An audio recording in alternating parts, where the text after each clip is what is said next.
Unahan na natin. Unahan mo na, Raymond. Raymond at Paas, please come in. Mayor Elaine, 5 buwan lang naman ang postponement, Mayor. Ito yung inaprubahan ng Senate o rekomendasyon ng Senate Committee on Local Government ni Senador J.B. Ejercito. So doon sa versyon ng Senado ay October 13, 2025 yung kanilang farm election, at pagkatapos nito ay isasabay na sa 2028 at kada taon na ito. Dahil ito sa kahilingan daw ng security sector na magkaroon na ng karagdagang panahon para makapaghanda ng seguridad sa gagawing eleksyon sa Bangsamoro Region.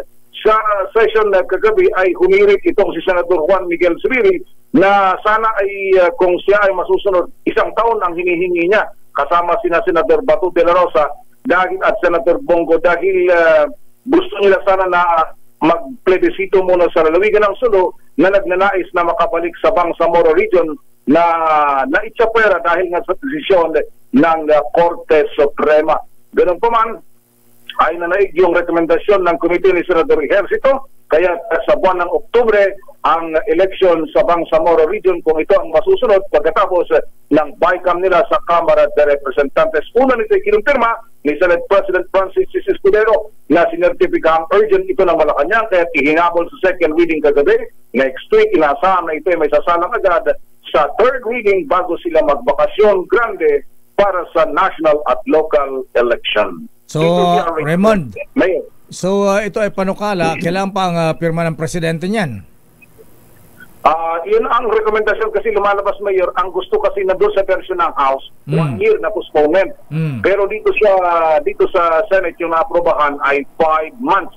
So ang mangyayari, magkakaroon ng, after na maaprobahan ito, magkaroon ng BICAM, magkakaroon ng result doon sa final na result, malalaman. Pero ang common denominator is nag-a-agree yung House at Senate na magkakaroon ng postponement sa Bangsamoro Region election na Mayor at Elaine. So pinagtatalo na lang, Raymond, ay kung kailan. Yung postponement, definite na yan. Yung petsa na lang kung kailan.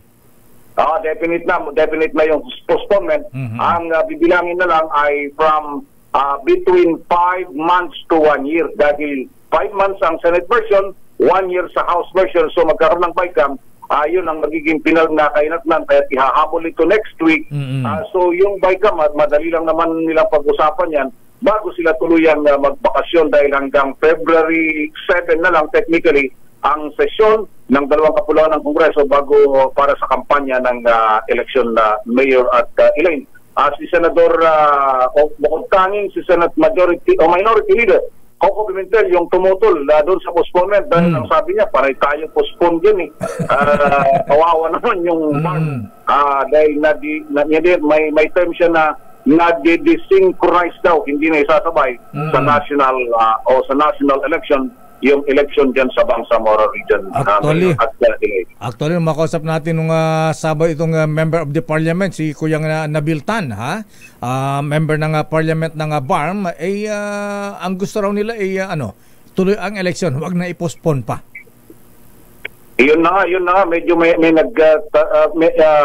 marami ang gusto na ituloy na, Mayor. Kaya lang kasi, sabi ni Senate President Escudero, yung mga security officials daw mismo ang humiling na bigyan sila ng panahon para mabuhusan ng security forces yung area para kung hindi man mapigilan kahit paano, may lessen yung threat ng violence dyan sa Bangsamoro Region. Teka muna, ang sabi mo, gusto muna nilang bago mag-eleksyon na sa BARM, mag-plebisito muna sa Sulu. Kung gusto ba ng mga kabayan natin sa Sulu ay mag-member ng BARM o hindi. Taliwas doon sa desisyon ng Supreme Court. Medyo alanganin na yun, Mayor. Alanganin na yun, Mayor, kasi hindi pa yun na-approve yung kasi may bill si Senador Zubiri na dapat mag-plebisito muli yung mga taga-Sulu para maibalik sila sa BARM. Pero mukhang hindi na may hahabol yun. Mayor, yun ang isa sa pinag-usapan kagabi. Kaya itong pinag-usapan ngayon Actually, ang usapan nga doon ay yung 7 na member of parliament na allocated sa Sulu ay bahala na daw yung Bangsamoro parliament na magre-reallocate kung saan nila ilagay itong 7 na dapat ay para sa Sulu para mabuo pa rin yung kabuuan. I think about 83 yata na member of parliament yan sa Bangsamoro region na mayor. So dadaanin mo na sa BICAM. Sana sa BICAM walang blank items dyan, ha?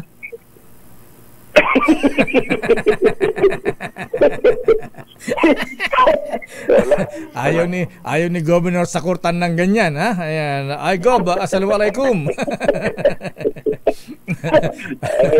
Sige. Iba yung mayor, pera yun eh, kaya pwedeng magblanko. Pero sabi nila, wala naman daw.